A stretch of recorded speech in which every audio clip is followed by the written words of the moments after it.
हरिओम, जय श्री कृष्ण, जय योगेश्वर, राधे राधे।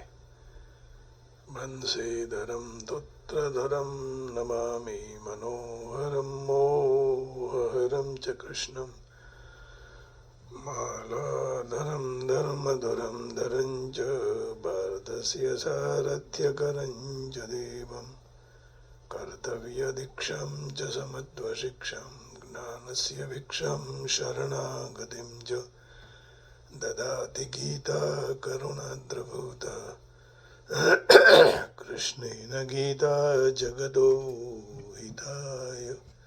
श्रीमद्भगवद गीता जी अध्याय 16वां और 24वां श्लोक माने अंतिम श्लोक इस अध्याय का। शास्त्र विधि का त्याग करने से मनुष्य को सिद्धि प्राप्त नहीं होती है।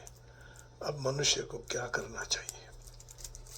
तो कहते हैं तस्मात् शास्त्रं प्रमाणन्ते कार्याकार्यव्यवस्थितौ ज्ञात्वा शास्त्रविधानोक्तं कर्म कर्तुर्मिहार्हसि। तस्मात् शास्त्रं प्रमाणन्ते कार्याकार्यव्यवस्थितौ ज्ञात्वा शास्त्रविधानोक्तं कर्म कर्तुर्मिहार्हसि। इसलिए तेरे लिए कर्तव्य अकर्तव्य की व्यवस्था में शास्त्र ही प्रमाण है। शास्त्राणि अस्माकं मातरः पितरः पितरौ वा। ऐसा जानकर तो इस श्लोक में शास्त्र विधि के मुताबिक निश्चित हुआ कर्तव्य कर्म करने योग्य है। अर्थात तुझे शास्त्र विधि के मुजब शास्त्र विधि के बताए हुए पथ पर ही कर्तव्य कर्म करना चाहिए। शास्त्र से विरुद्ध किया हुआ काम सफल नहीं होता, भगवत प्राप्ति नहीं होती। यदि भगवत प्राप्ति करनी है तो माता पिता की बात माननी पड़ेगी, क्योंकि वो प्रमाणभूत है। हम हमारे पिताजी के बच्चे हैं, वो कौन कहेगा? माँ कहेगी ना कि बेटा ये तेरे पिताजी हैं, क्योंकि माँ ही जानती है। उसी तरह शास्त्र सारे जीवन का रहस्य जानते हैं और उन रहस्यों को शास्त्र खोलते हैं, हमें मार्ग बताते हैं। इसलिए कहा तस्मात् शास्त्रं प्रमाणन्ते कार्याकार्य व्यवस्थितौ ज्ञात्वा शास्त्र विधानोक्तं कर्म कर्तुर्मिहार्हसि। इसलिए यहाँ जो मनुष्य को अपने प्राणों का मोह होता है, उनकी प्रवृत्ति निवृत्ति अर्थात कर्तव्य अकर्तव्य को न जानने से विशेष रूप से वे लोग आसुरी संपत्ति में प्रवृत्त हो जाते हैं। इसलिए तू कर्तव्य और अकर्तव्य का निर्णय करने के लिए शास्त्र को सामने रख। शास्त्र जो बताएं, गुरुजी बताएं, माता पिता बताएं, अपने बुजुर्ग जो कहें वो हमें करना है। जिन्होंने शास्त्र का अध्ययन किया है, ऐसे संत महात्मा यदि हमें कोई रास्ता दिखलावे तो हमें कहना उसी रास्ते पर चलना है। यानी त्वया उपासितव्यानि यानि अस्माकं सुचरितानि तानि त्वया आचरितव्यानि येन यायात् सतां मार्गः येन याता पितामहः। ऐसा कहीं नरेंद्र पंड्या जी ये श्लोक बारंबार बोला करते थे कि भाई जो हमारे माता पिता जिस रास्ते पर चले हैं उस रास्ते पर चलना है, तब हमारा मंगल होता। इसलिए तो यहाँ कहते हैं ना तस्मात् शास्त्रं प्रमाणन्ते कार्याकार्य व्यवस्थितौ। अब देखिए इसमें शास्त्र को माता पिता इसलिए कहा कि हमें उदाहरण में पता लगे। ये न याता पितामह, जिस मार्ग पर हमारे माता पिता चले। अब देखिए वो हमारे बुजुर्ग हैं, तो वो जहाँ चले वहाँ हमें चलना चाहिए। यही हमारा सबसे बड़ा जीवन का एक उद्देश्य और मार्ग होना चाहिए। यही श्रद्धांजलि है। येनास्य पितरो याता येन याता पितामहः तेन यायात सतम मार्गम तेन गच्छन् नरिष्यति। देखिए, इसका अर्थ ये कहते हैं, जिस मार्ग से इसके माने अपने पिता पितामह चले हों, उस मार्ग पर संतान को भी चलना चाहिए। जो सत्पुरुष पिता पितामह उन्हीं के मार्ग पर चले, और जो पिता पितामह यदि दुष्ट हों उनके मार्ग में कभी न चले, क्योंकि उत्तम धर्मात्मा पुरुष के मार्ग में चलने से दुख कभी नहीं होता है। तेन यायात सताम मार्गम तेन गच्छन् नरिष्यति। फिर उसका मंगल ही होता है, उसको दुख प्राप्त नहीं होता है।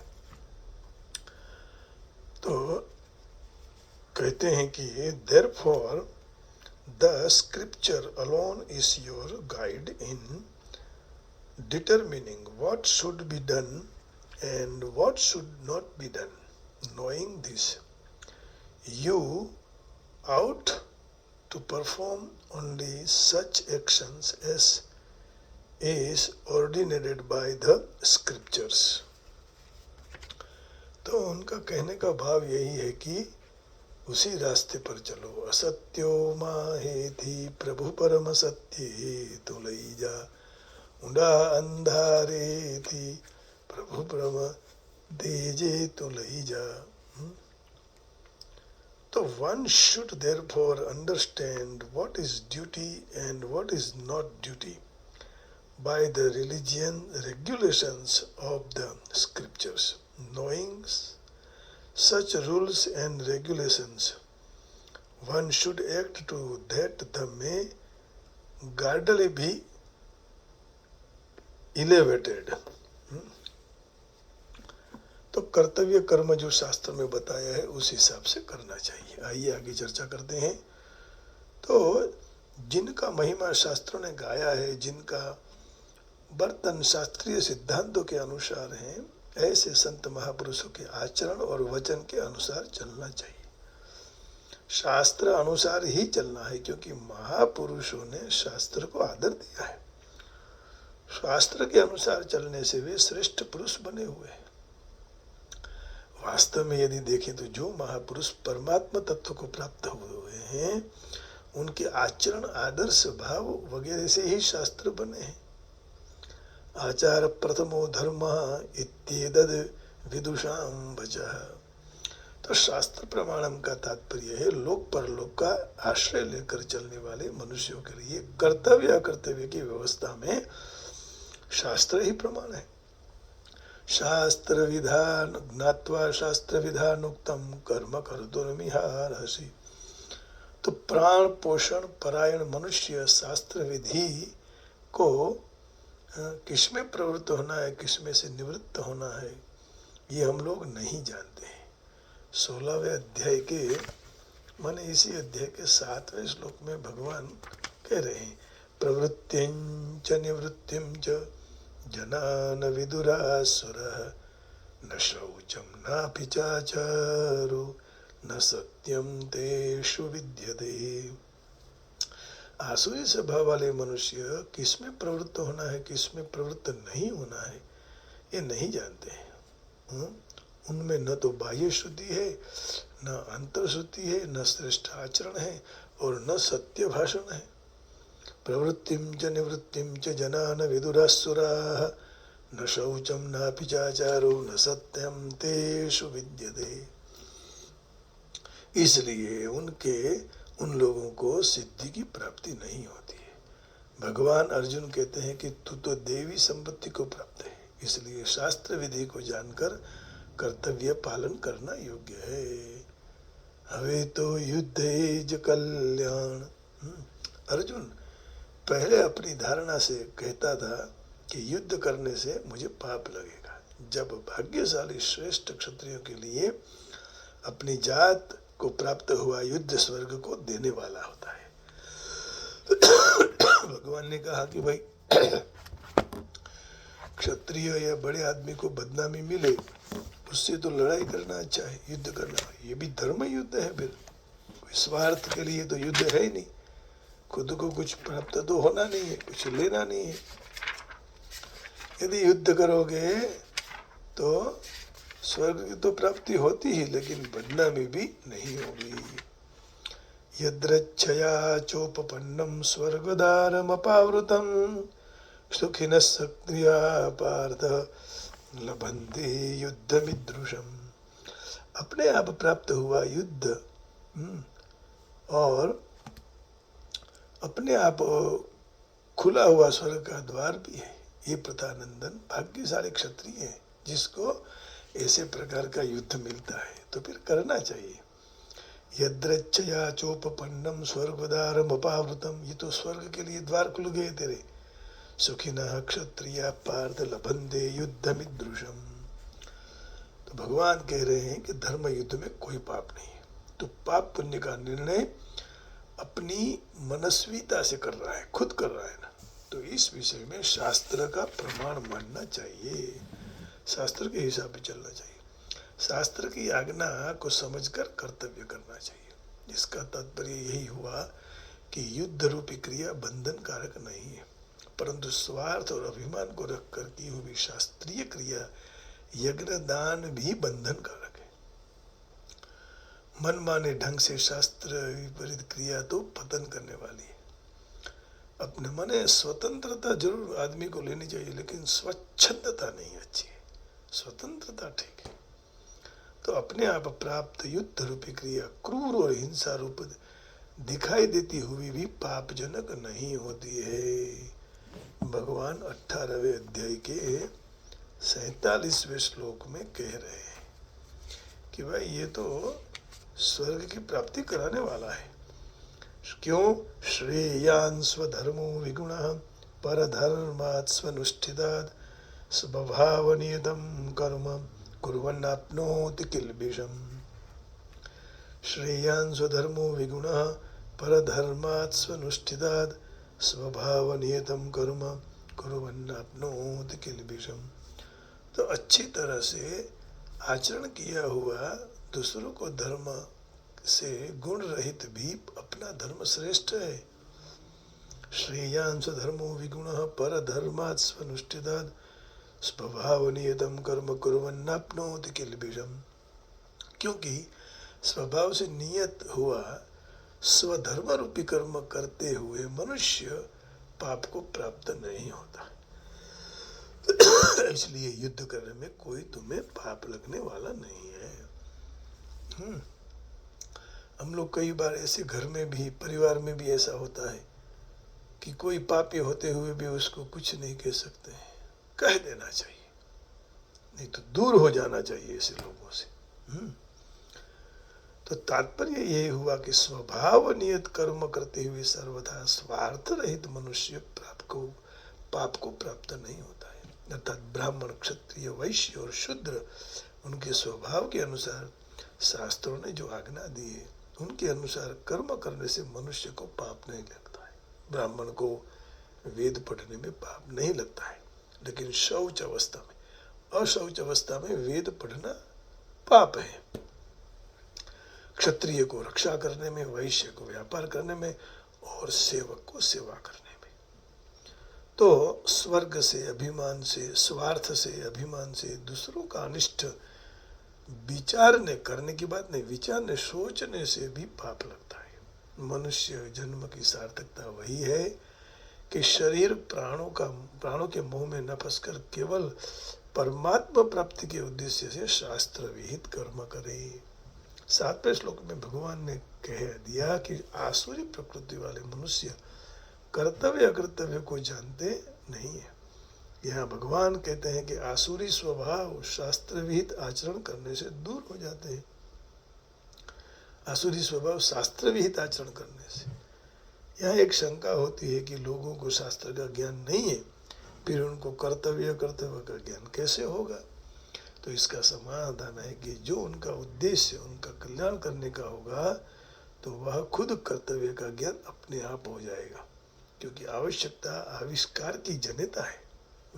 वाह, कोई जरूरत पड़ी आपको तो अपने आप वह उत्पन्न होने वाला है, किसी की फिर आपको जरूरत नहीं पड़ेगी। अपना कल्याण का उद्देश्य नहीं हो तो शास्त्र पढ़कर भी कर्तव्य का ज्ञान नहीं होगा, बल्कि अज्ञान बढ़ जाएगा और फिर शास्त्रों का अलग अलग अर्थ करेंगे। कथाओं में भी कई लोग ऐसा करते हैं? गलत है। ओम तत्सदिति श्रीमद्भगवद्गीतासु उपनिषत्सु ब्रह्म विद्यायां योगशास्त्रे श्री कृष्णार्जुन संवादे दैव असुर संपद विभाग योगो नाम षोडशोऽध्याय। दैवासुर संपद, दैव और असुर दोनों, तो दैवासुर संपद विभाग योग, इस अध्याय में दोनों संपत्तियों का वर्णन आया। परस्पर एक दूसरों से बिल्कुल विरुद्ध है। अर्थात दैवी संपत्ति कल्याण करने वाली है, आसुरी संपत्ति बांधने वाली है, नीच योनियों में और नरक में ले जाने वाली है।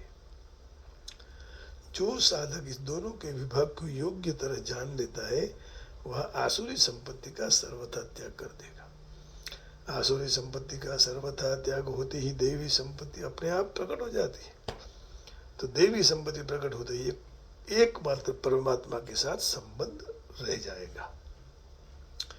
इस अध्याय में 3 बार भगवान उवाच 2 अथ षोडशोऽध्याय के 3 श्री भगवान उवाच, और इस अध्याय में श्री भगवान उवाच के 7 श्लोकों में 7 67 और पुष्पिका 52 अक्षरों का है। 16वें अध्याय में प्रयोजाली छंद है, इसे मविपुला नविपुला पथ्यावक्त्र छंद आए हैं। 16वां अध्याय अद्भुत दिव्य था। ऐसे तो गीता जी के एक अक्षरम पुंसाम महापातक नाशनम जैसा है, हमारे सब पापों को दूर कर देने वाले। गीता गंगोदकम पित्वा, ये पीकर आदमी छूट जाता है। तो 15वें अध्याय में जो बताए कि वेदों के सर्व नियम नियंत्रण कृष्ण को जानने के लिए ये सब है। यदि कृष्ण को जानना है तो नियम जानना पड़ेगा। जो मनुष्य भगवद गीता के द्वारा कृष्ण को जान ले, भक्ति युक्त सेवा में अपना मन पिरो ले और कृष्ण भावना में स्थित हो जाए तो वैदिक साहित्य में से प्राप्त ज्ञान की सर्वोच्च सिद्धि तक वह पहुंच सकता है। भगवान चैतन्य महाप्रभु ने इस विधि को बहुत सरल बना दी। कैसे? हरे कृष्ण कृष्ण कृष्ण हरे हरे, हरे राम राम राम हरे हरे, हरे कृष्ण कृष्ण कृष्ण हरे हरे, हरे राम राम राम हरे हरे, हरे राम राम राम हरे हरे, हरे कृष्ण कृष्ण कृष्ण हरे हरे, हरे राम राम राम हरे हरे। इस मंत्र का जप करने से भगवान की भक्ति में पिरो जाना है।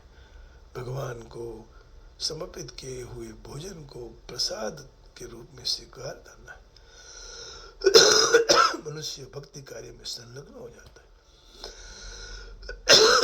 जिसने वैदिक साहित्य का अध्ययन किया हुआ है तो पूर्णपणे वह समझ जाता है कि बेशक कृष्ण परायण होना है। क्या करना क्या नहीं करना चाहिए, इसमें फिर कभी आर्ग्यूमेंट नहीं होना। भगवत नाम स्मरण करो, भगवान का प्रसाद लो। तो शास्त्र में ऐसे 4 मुख्य दोष नहीं है जो बद्धजीवी में होते हैं। अपूर्ण इंद्रिय, छेतरपिंडी करने की वृत्ति, भूल करना, मोहग्रस्त होना, यह 4 दोष के कारण बद्धजीव विधि विधान बनने के लिए अयोग्य हो जाता है।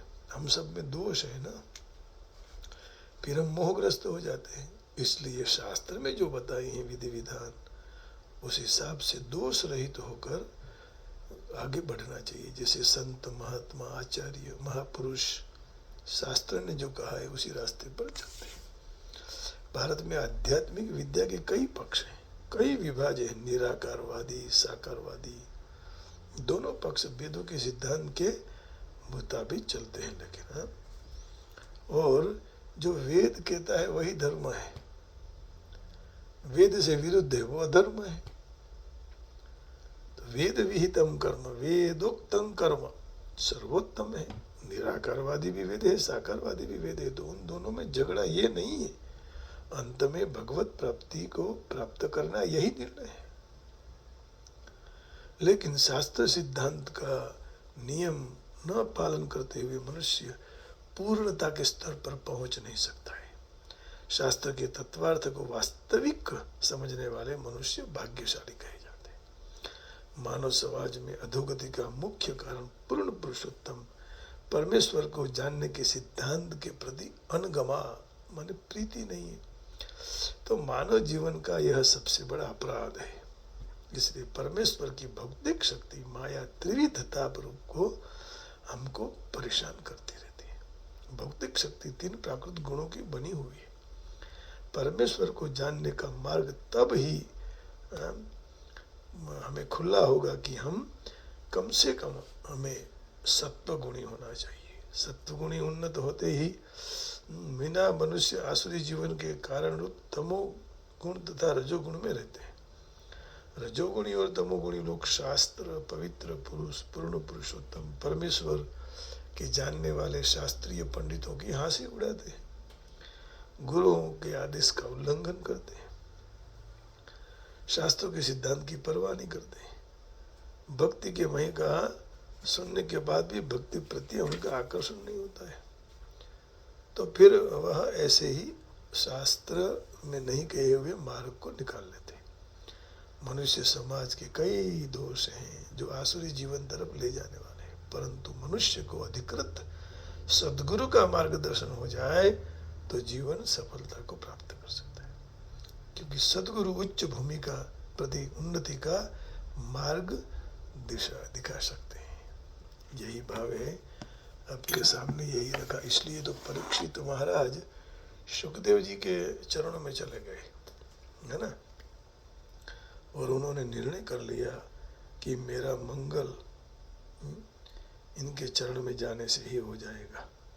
तो ये नास्य पितरो याता ये न याता पितामहः तेन यायात सताम मार्गम तेन गच्छन् नरिष्यति। ये नास्य पितरो याता ये न याता पितामहः तेन यायात सतम मार्गम तेन गच्छन् नरिष्यति। उसी मार्ग पर चलते रहो जिससे अपना मंगल हो, कल्याण हो। और वो कौन सा मार्ग है? भगवान का मार्ग है ना। और इसी भगवान के मार्ग पर चलने से हमारा सर्वदा मंगल होने वाला ही है, अमंगल कभी नहीं होगा। तो आइए अब भगवान के थोड़े गुणगान गाएंगे, भगवान को प्रसन्न करेंगे कि प्रभु आप हम पर कृपा कीजिए, है ना। आइए हम साथ में गाते हैं, आप भी गाइएगा। कृष्ण गोविंद गोविंद गोपाल,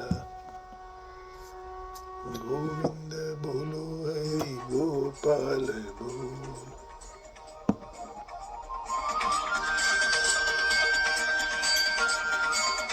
बोलो हरि गोपाल बोलो, गोविंद बोलो हरि गोपाल बोलो,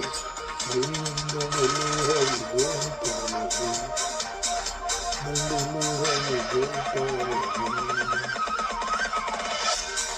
गोविंद बोलो हरि गोपाल बोलो, गोविंद बोलो हरि गोपाल बोलो, राधा रमण हरि गोविंद बोलो, राधा रमण हरि गोविंद, गोविंद बोलो हरि गोपाल बोलो, गोविंद बोलो Hari Gopal.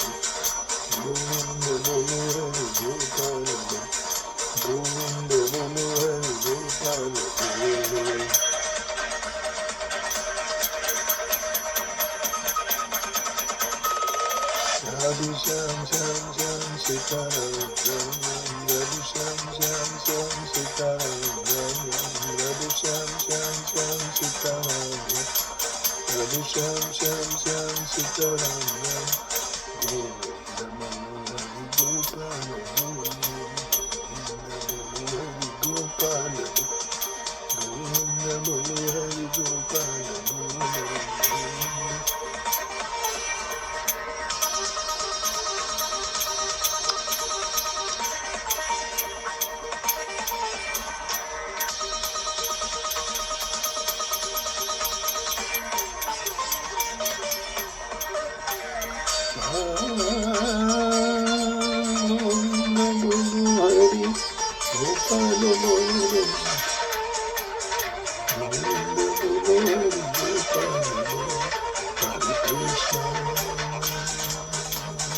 Krishna, Krishna Krishna, Hare Hare, Hare Rama, Hare Rama, Rama Rama, Hare Hare, Govinda Bolo Hari Gopala, Govinda Bolo Hari Gopala, Radha Ramana Hari Govinda, Radha Ramana Hari Govinda, Govinda Bolo Hari Gopala, Govinda Bolo Hari Gopala, Radha Ramana Hari Govinda, Govinda Bolo Hari Gopala, Govinda Bolo Hari Gopala, Govinda Bolo Hari Gopala, Radhe Shyam Shyam Shyam Sitaram, Radhe Shyam Shyam Shyam Sitaram Ram. Radhe Shyam Shyam Shyam Sitaram Ram. Radhe Shyam Shyam Shyam Sitaram Ram. Radhe Shyam Shyam Shyam Sitaram Ram Ram. Radhe Shyam Shyam Sitaram Ram Ram. Radhe Shyam Shyam Sitaram Ram. Sitaram Ram Ram. Radhe Shyam Shyam. Hare Krishna, Hare Krishna, Krishna Krishna, Hare Hare, Hare Rama, Hare Rama, Rama Rama, Hare Hare, Govinda Hari Gopala, Hari Gopala,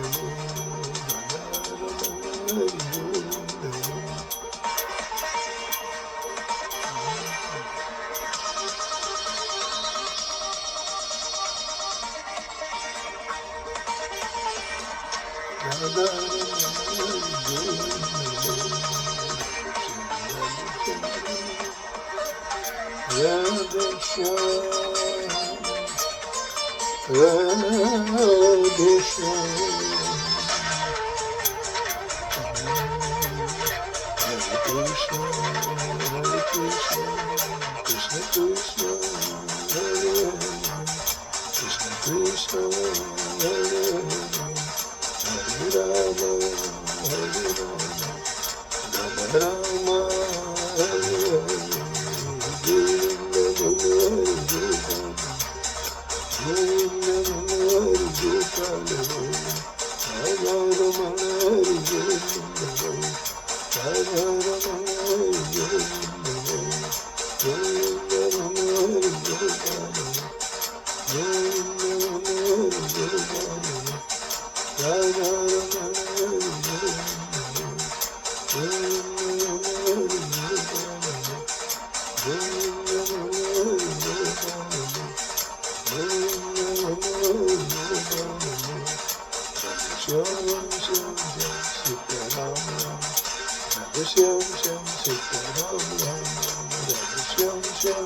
Krishna